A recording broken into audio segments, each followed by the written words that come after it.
Kuyintokozo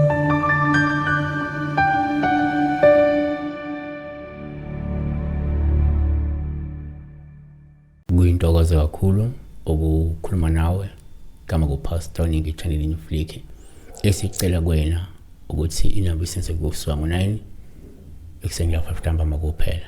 Ungawusebenzisa WhatsApp noma SMSs. Sibheka la udaba olukaZakhele Mndwandwe 3053 uthi kodwa pastor kanti awulichazi ngani elokuphupha udaba izinyosi.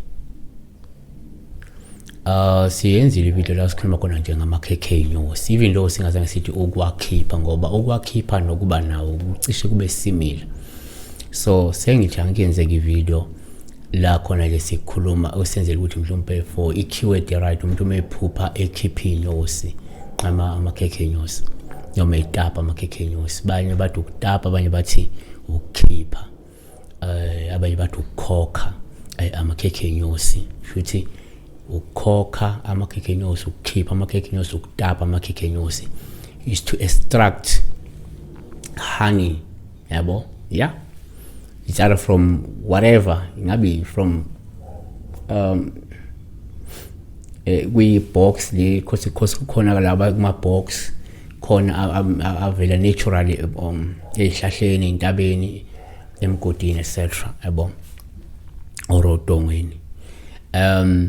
Kuzoba similar, but then ukwakhipha amakhekhe nake singakusho. Number 1, ngokujwayelekile uma uphupha inyosi sesithathe njengophawu luhluma uyitapa, ngoba lokho kusho inhlanhla nesibusiso nokuthi ungasuthola incebo noma imali, umholo noma uxhaso olukhulu ngenxa ke yokuyimisela kwakho. Yabo, ushuthi kukhona okuhle okunenhlanhla nesibusiso osokuzokwehlela sokuzokuthola ngaba imali noma umholo noma uxhaso oluthile noma umhlomulo othile ngenxa nje kuyimisela kwakho noma ngenxa kwesikhandla kwakho. Amahubo 81 verse 16 ubeya kutapa obeya kubapha ukolweni omuhle. Yebo, bengiyakubasuthisa ngezinyosi zasesiweni. Number 2, futhi uma uphupha inyosi sikuthatha njengophawu oluhle kakhulu uma uyitapa, lungayikhomba lenhlanhla noma lungasho ukuthi uzochuma noma uzothuthuka uphinde uphumelele ngokuphokophela kwakho phambili, yabona.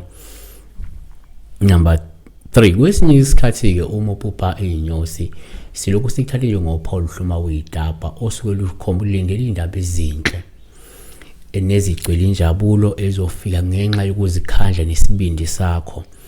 Kusho ukuthi omunye kuyenzeka ngesikhathi ezozwa indaba ezinhle zizomjabulisa ngenxa yaloko asuke kwenzile esikhathini esedlule, yabo, ayibona inyosi eyikhokha lapha.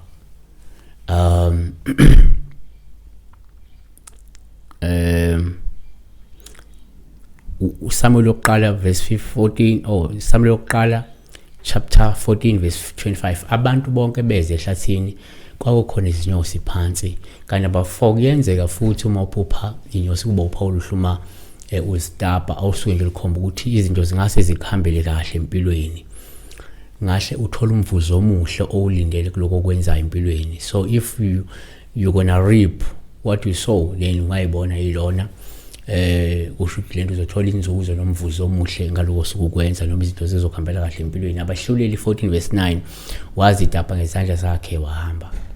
Kanti ke number 5, kuyenzeka futhi ngesikhathi uphupha inyosi uthola ukuthi kuphawu luhluma uzitapa olusho nje imizamo noma ukukhomba imizamo yokulandelwa umuntu ngenxa yobuhle bakhe, amazwi amnandi noma ngoba enebhodwe eliconsayo.